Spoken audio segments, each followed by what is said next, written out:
Okay, we're off. Good afternoon, folks. This is the second of our talks, chats, or explorations into children, Nazi ideology, eugenics, and mass murder. And I must admit that I'm still having problems with this particular subject, but they're very good problems. What I'm trying to work out in my head is, how did this come about? How did this madness, this mass murder develop from the mind of one individual, Adolf Hitler? How did it happen? Now, I spent most of last week with hay fever, walking up and down, bashing myself over the head with the question, how did this happen? And it's going to take some time before I think me and Alan actually nail that. But we're getting some sort of feel, am I right? Some sense that this happened. As I say, this happened. But the worry for me is that we don't know. We know it happened, but at the same time, we don't actually know what happened. And I think this afternoon we're going to try to make a link, or a series of links, not answers but links into what came out of Hitler's mind and where that led. So on that, if I can hand over to Alan. Well, okay, we're just continuing on from where we were just what we were talking about last week from Asperger's children. And we're looking back on this book now, and we've come to chapter 9, In Service to the Volk. And it's, opening paragraphs go something like this. The mission to eliminate undesirable children mirrored the Reich's ambition to eliminate undesirable populations. While Nazi psychiatrists killed youths at home, sequestered behind the walls of hospitals and sanatoria, the Reich wreaked Armageddon across a continent. The Second World War was so destructive that historians have difficulty even establishing its death toll. Over 60 million people perished around the globe, 15 million in battle and 45 million civilians, around 3% of the world's population. The war involved 70 nations that spanned seas, oceans and 4 continents. The scale is difficult to grasp. War and occupation hit Eastern Europe hardest, claiming, for example, up to 27 million Soviet citizens, 14% of the population, and up to 5.8 million Poles, over 16% of that population. Now, Germany lost between 6.6 and 8.8 million people, at least 8% of its population. Now, the Nazi state aimed to establish a new order in Europe. From 1939 until 1942, its goal appeared to be in sight. The Reich occupied territories, created satellite states and forged alliances across Eastern and Western Europe, from Bulgaria to Estonia to Norway to France. Germany even had aspirations in North Africa too, waging war in Morocco, Algeria, Tunisia, Libya and Egypt. In Vienna, most people, including Hans Asperger, supported the Reich. Many were pleased that the Nazi state invested in rebuilding the Austrian economy. As Germany coordinated Austria into its war machine, unemployment dropped. Large firms boomed, commerce modernized, and people enjoyed well-paying jobs in industry and greater social mobility. Austrians resented, though, how the Reich dismantled Austrian autonomy and even Austria as an entity. The former nation became 7 Reich districts, or Reichsgau, that were collectively called the Ostmark, and after 1942 the Danubian and Alpine Reich districts. The new boundaries tripled the size of Greater Vienna, making it the second largest city in the Reich. Yet the regime reduced Vienna's power from a capital to a provincial city and kept Austria peripheral to the Reich overall. Vienna's inhabitants accepted the mass persecution and expulsion of Jews, as well as the extreme anti-Semitic violence that had accompanied the Nazi annexation was followed by more methodical measures. At first, the regime encouraged Austrian Jews to emigrate, an initiative spearheaded by Adolf Eichmann's Central Office for Jewish Immigration in Vienna. I'm going to skip ahead here to find something more. Now, what this kind of goes on to summarise is that by now, in the annexation of Austria and various other kind of countries, it's Nazism and the occupation of the Reich had become an everyday thing. So the actions of the Third Reich, the extermination of the Jews and various others, were also everyday things that were tolerated, understood to be happening, but allowed to happen anyway, because it was simply part of the fabric of everyday life. And we go on here to kind of talk about what was happening in Auschwitz. Can I just Go on. Yeah, drop in for a little bit. I think this is one of the important things that we have to remember about what was actually going on. It became normalised. Exactly. It became an everyday normal occurrence that your next door neighbour, who last week was a Jew, who you got on very well with for a good few years, suddenly became an enemy, and you yourself, in this normalisation of hatred, literally accepted the fact that one day you woke up and they weren't there, they're gone. You get asked questions, you may have had doubts about where they're gone, but the regime somehow, from its very early beginnings, managed to turn morality on its head. So good, law-abiding citizens suddenly became, without realising it, criminals, because they were part of the criminalisation. And I'm sorry about my voice again.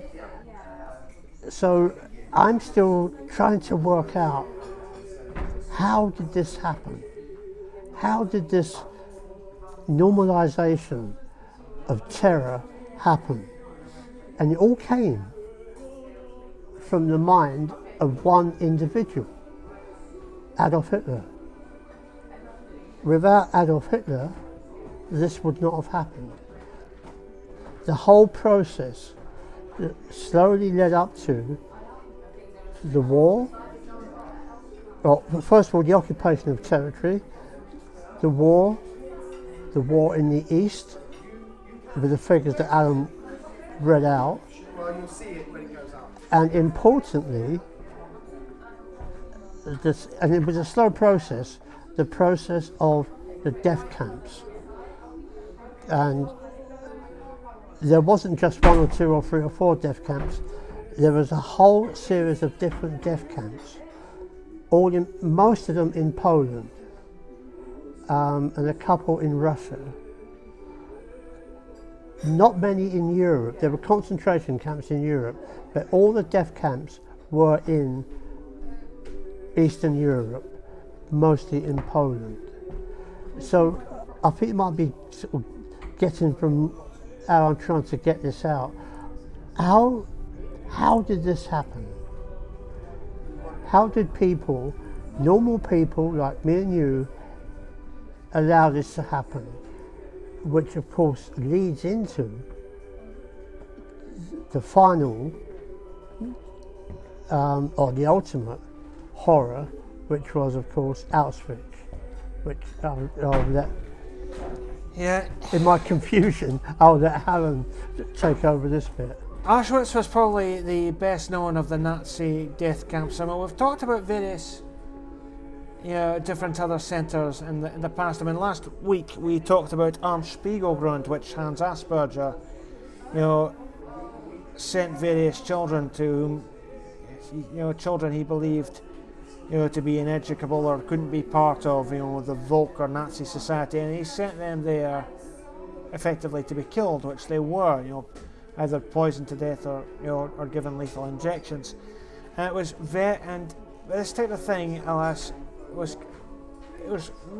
happening right throughout the Third Reich territories. And I think the most famous example, but certainly far from the only example, was Auschwitz. And this is what we're kind of thinking about, the psychology of these people. How did they live with what they were doing? And this passage here from Auschwitz, A History by Sybil Steinbacher, I think summarises it quite nicely. Within the SS, certain knowledge of the crimes in the camp, Auschwitz, was spreading, as the murder of the inferior peoples ensured their own long-term future in the East, and the German claim to dominance provided ideological justification for such acts. The lives of the SS families and their conception of respectability and morality remained untouched by the murders. Domestic peace did not contradict the professional everyday life of the SS members. In fact, the insistently nurtured family idyll may have actually encouraged the killing in the camp, because it gave the SS men the psychological stability they needed. We should not be surprised that SS men could be both mass murderers and loving fathers. The facade of family happiness revealed nothing whatsoever about the men's humanitarian convictions. Rather, the extermination of inferior people was given moral legitimacy by the idea that it was securing the existence of the Aryan race. And against a background of a biological and genetic value system, it was seen as entirely necessary. Mass murder and respectability were not opposites, but were closely interwoven. So mass murder did not exist apart from everyday life of these people. It was hugely intertwined with their lives and the values that they upheld, the values that had been instilled into these officers by the party they served and by the leader of that party, the Führer Adolf Hitler. And I should point out, discussing these things, far from it, we're not endorsing, in any case, these ideas, but we just wonder, kind of in fascination and in horror, just why did this happen? How the heck did it happen? And it's. I think I suggest, Alfie, that it didn't happen overnight, but it happened incrementally. Oh, it was I mean, when you look at the history of Adolf Hitler,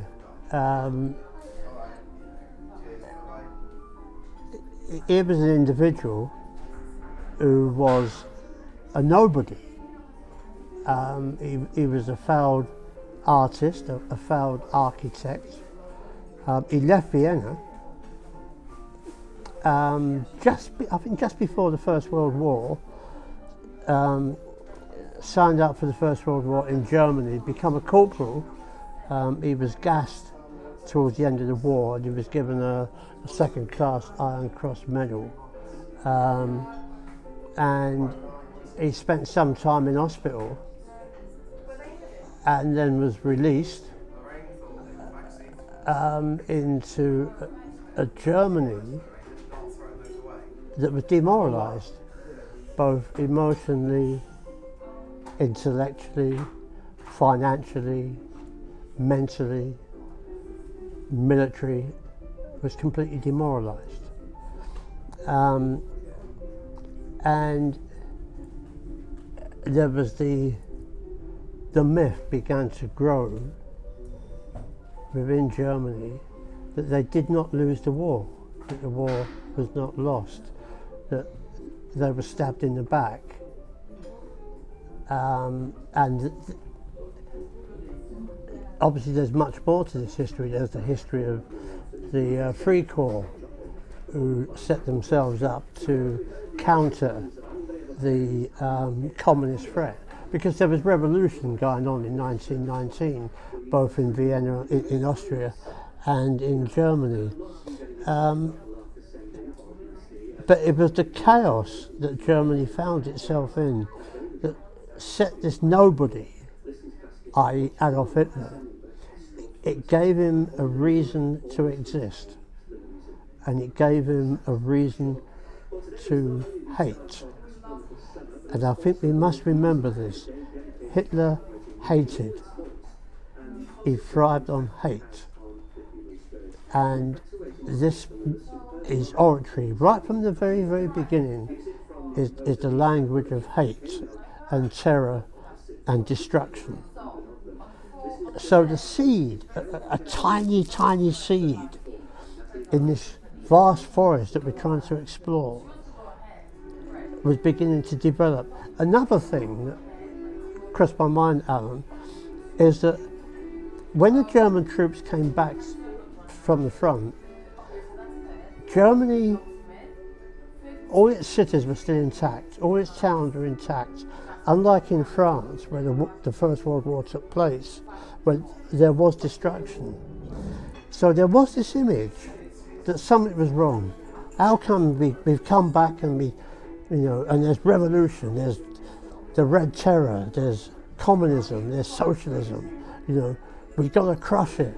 And there was all these military battles going on. But the actual physical landscape has not been touched by the war. And I'm still trying to work out the connection between the actual disaster that was confronting Germany and the mind of this one man. And we must keep this in mind. It was the mind of one man that began to develop into the disaster that was to confront the world. And it didn't happen overnight. It wasn't a planned process. A lot of people think he actually planned it out. It wasn't like that until about 1934 that he could see the value of war that he wanted. But again, I'm still trying to work it out. So the death camps were not part of the original Nazi plan. The hatred of the Jew, and I use this word, the Jew, was part of the plan. And we have to keep in mind that everything comes back to, everything wrong in the world, everything wrong in Germany was to do with the Jew. The banking system was Jewish. Unemployment was because of the Jews. The cinema, popular culture was to do with the Jews. The lack of German culture was to do with the Jews. The lack of food was to do with the Jews. Everything was to do with the Jews. And if we look at the slow progress in the 1920s, it's interesting the people that began to associate themselves with Adolf Hitler, but we'll come back to that later. If that makes any sense, I hope it does. Is that? I think he responded to a definite cultural need, the humiliation of loss, and his philosophies and ideas were almost acted as a balm against that. And I think his ultimate ambition, his personal ambition, out of which he created a political ambition with which the people identified, the restoration of glory to Germany. Well, I think that's what won the people over to his side. Yeah, it's very interesting. After the war, before the First World War, Germany had the biggest army in the world, the most efficient economy, the most efficient bureaucracy, the most stable society. It had a very strong functioning bureaucracy and a welfare state. It was a powerful country, and it had an empire. So and this is going back a bit to Bismarck, and Prussia, which I think we can go back into next week because it's very important.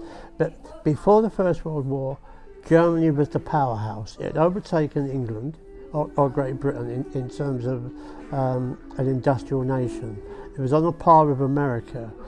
It was developing a very powerful navy that was a threat to Great Britain. At the end of the war, 1918, that had all gone. Everything had gone. That stabilisation, that, as you said, that power, that culture, wiped out in the minds of the certain political idealists.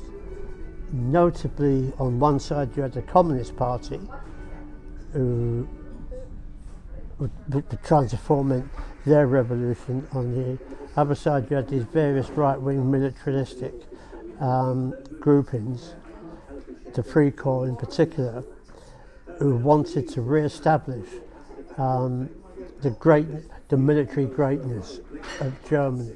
And of course Germany never had none of that. So when you come to the Weimar Republic,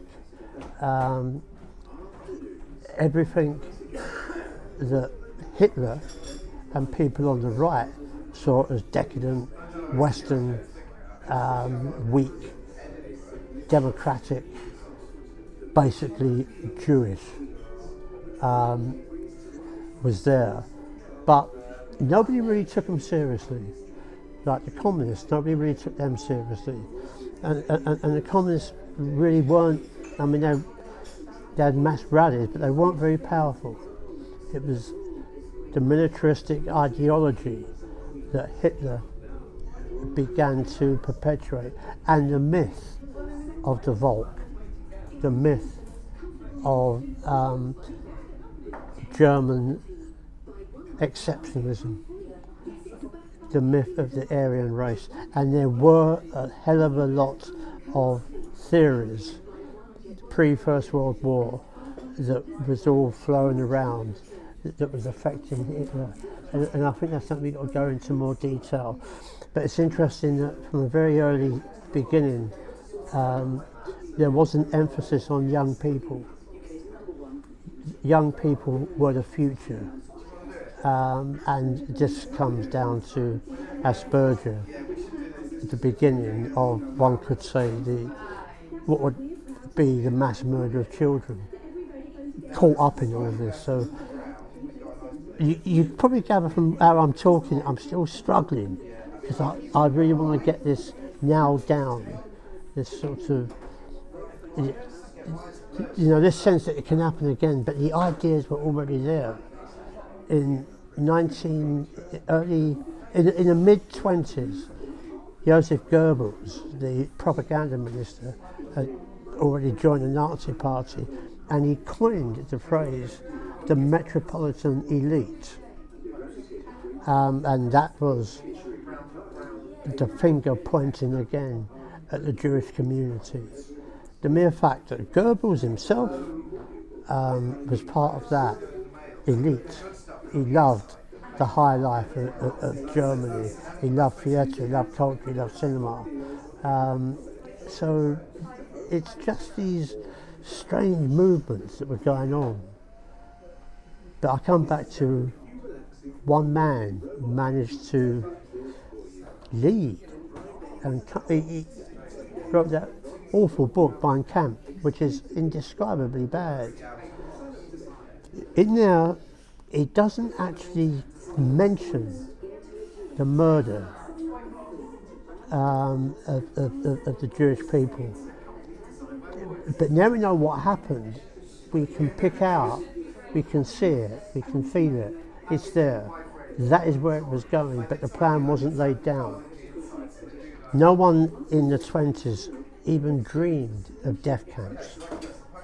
It wasn't part of the agenda. That came later, if that makes sense. Help! You can see why I'm sort of, I think I need to get dates and everything with this as well. The idea of eugenics was not entirely new in terms of purging a population of undesirable people or people who couldn't fit into their ideal society, and kind of goes into eugenics here. Now, the Nazis did not create these ideas. In fact, they borrowed them from, of all places, the United States. Now, you have to read this. It was covered by a man called Andrew Scull in his book Madness, a very short introduction. And he notes that with the active and often enthusiastic participation of large portions of the German psychiatric profession, Hitler's minions copied the compulsory sterilization laws the United States had pioneered. Now, around 300,000 or 400,000 German patients were sterilized between 1934 and 1939. And then Nazi bureaucracy took matters a chilling step further. As early as the 1920s, German psychiatrists like Alfred Hoch had argued in favour of extinguishing quote-unquote useless lives. The Führer issued a decree in October 1939 making mass extermination official state policy. Under the so-called T4 program, psychiatrists established review commissions which marked mental patients for death, often referred to as disinfection. At first, lethal injections were employed, but as the scale of the program rapidly expanded, to facilitate matters, gas chambers were built, disguised as showers, along with gas ovens to burn the corpses. Between January 1940 and August 1941, at death camps like Hadamar, 70,273 inmates bussed in on what were officially called, or informally called, killing crates by the locals. The meticulous record keeping was a feature of the regime. These killing crates were suffocated with carbon monoxide gas. These people were suffocated with carbon monoxide gas, their cold teeth extracted, and their bodies burned in gas ovens. The killings by German psychiatrists like Hans Asperger, like we've already mentioned, would continue for some weeks after the Allies occupied the surrounding territory as the war drew to a close. It was the mentally ill, therefore, who were the first victims of Hitler's Holocaust. The involuntary human guinea pigs used to develop the techniques then turned on the still larger group the Nazis saw as a threat to racial purity, the Jews. Indeed, some of the gas chambers first put to work to kill the mad were later disassembled and moved to the extermination camps devoted to the final solution in occupied Poland, the trained staff often accompanying them. And all estimates are that between 200,000 and 250,000 mental patients perished in the space of little more than 5 years. Yeah. Yeah, I mean, it's incredible. Don't laugh at by the way, the laugh of sort of... Black laughter, as they call it. It's... Jesus, and it really is kind of... I mean, the numbers don't do justice to it. They never could. Just this kind of the scale of the horror. I mean, to us now, like, nearly 100 years on, 18, 19 years on from the fact, this is history, but to people at the time, this is lived experience. I think in talking about this, we take it for granted. Jeez. Well, we don't know the history, I think. We don't know the memory. And I think next week we can look at this. Yes, Maurice Blanchot, the writing of the disaster. And the reason we got, I mean, it's there. The foundation of the Holocaust began with children. And I think this is the frightening thing about it as well. And it's only now the facts and the figures are coming out about it. thanks to people like Ian Kershaw, one of the real great historians of that period of Hitler, and a lot of work now being done by East European historians, particularly what happened in Poland before the unleashing of hell in Russia. So there's a part of this is about the loss of memory. How is it? It hasn't been covered up. It's been transferred into horror. It's been transferred into evil. It's been transferred into the SS uniforms look quite stunningly evil. You know, quite heroic. And we've lost the fact. We are losing the fact that this history is also about normality, that these people were normal human beings. I just want to mention one thing in a minute, and if you go on to Mengele, Alan. Mengele, okay. The commandant of Auschwitz, Rudolf Höss, when he was captured by the British, who nearly killed him because they were beating him up so badly,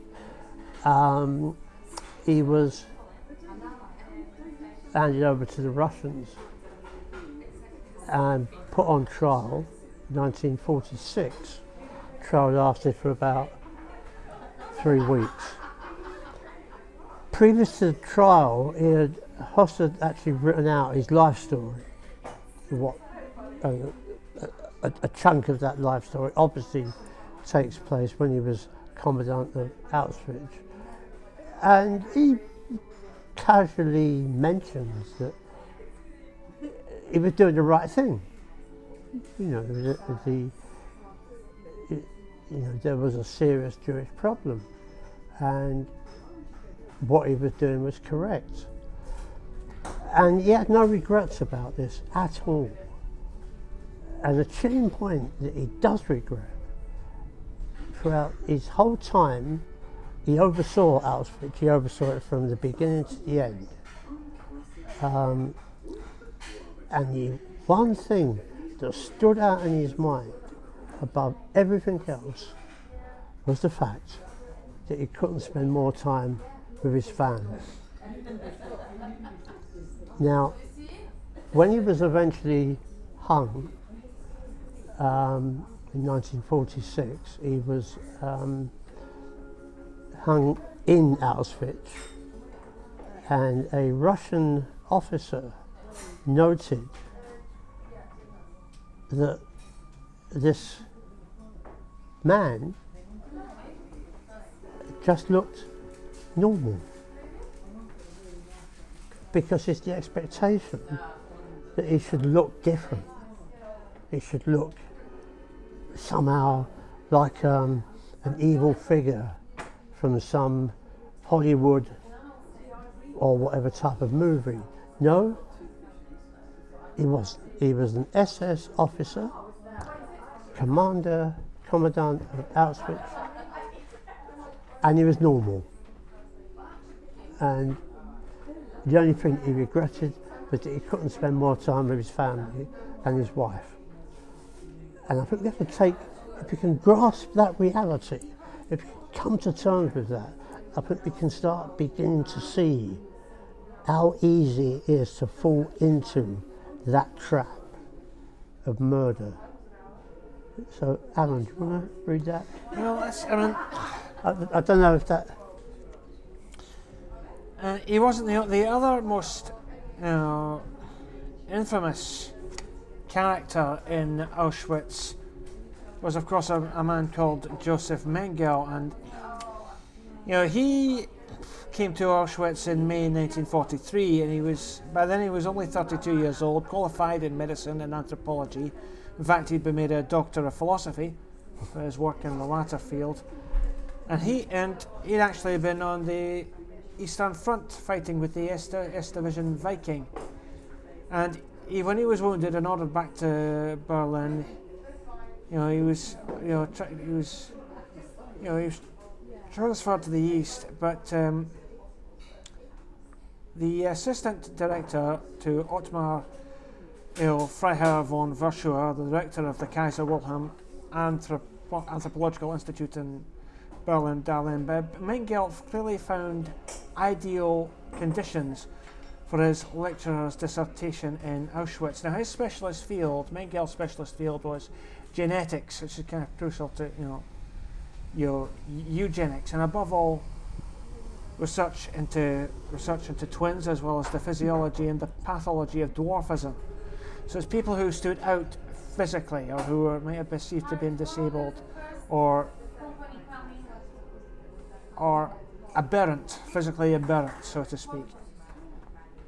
In their minds at least, physically aberrant, dwarfs, twins, and so forth. And using around 1,500 pairs of twins, he experimented in the laboratories set up for him in the Gypsy family camp and the prisoner infirmary buildings of Birkenau. Now, it's been noted as his preferred subjects were children.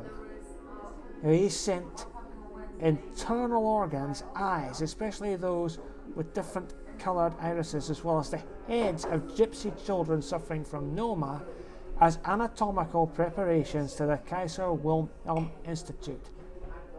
And it's been well documented elsewhere. This guy it was beyond, gross what he was kind of getting up to. Beyond, okay, gross, that's a very, very, very, very modern word. It was beyond horrific. It was beyond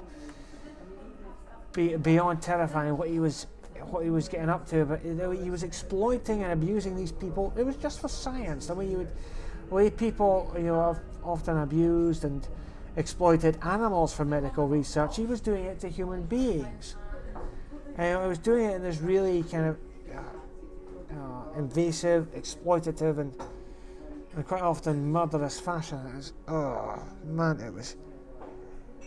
It was unthinkable, but at the same time, as we've gone into earlier, it was completely normalised. And that from it can only leave us, I think, speechless that this was going on at the same time as the transport system that was carrying Jews from all over Europe, because most of the Jews in Eastern Europe had already been killed before Auschwitz. There was a whole system of collective community work, bureaucracy surrounding all this. Trains run on time. They linked up with other transport systems.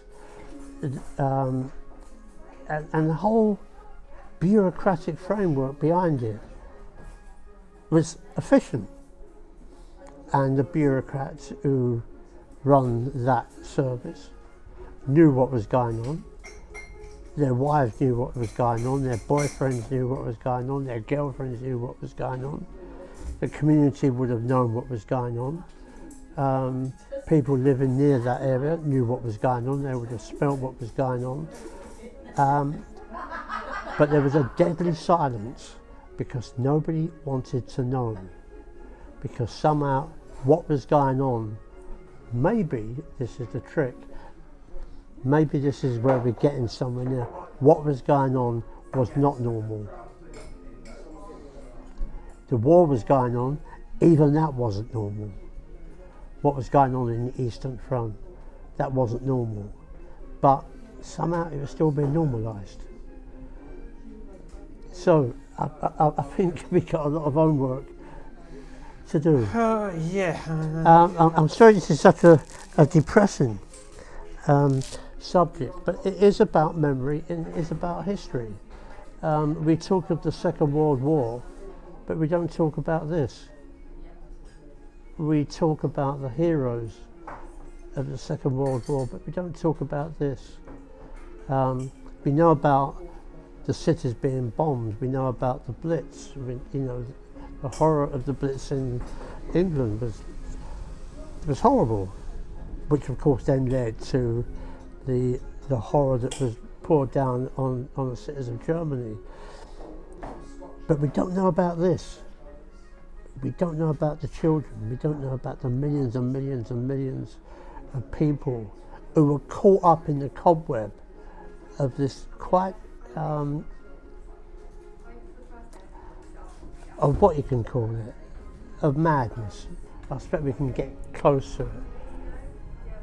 But it was normalised, that we do know.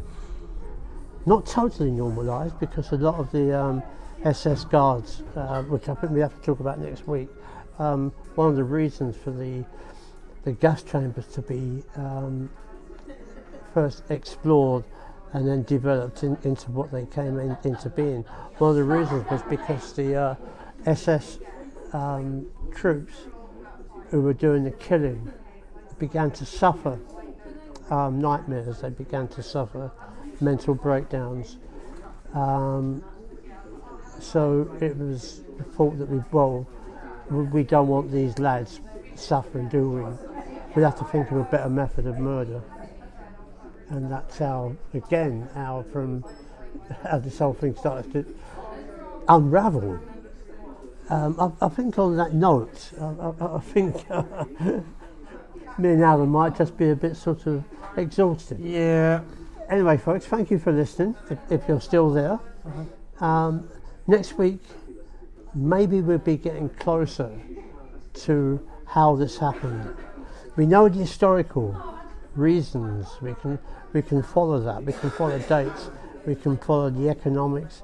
We can follow the armament factories. We can follow the whole thing about total war and communities and all that. But behind that was this. Was the other side of normality. The nightmare that was being unleashed by one man's mind. I think on that happy note, over and out. Cheers. Whoa, it's pretty intense, wasn't it?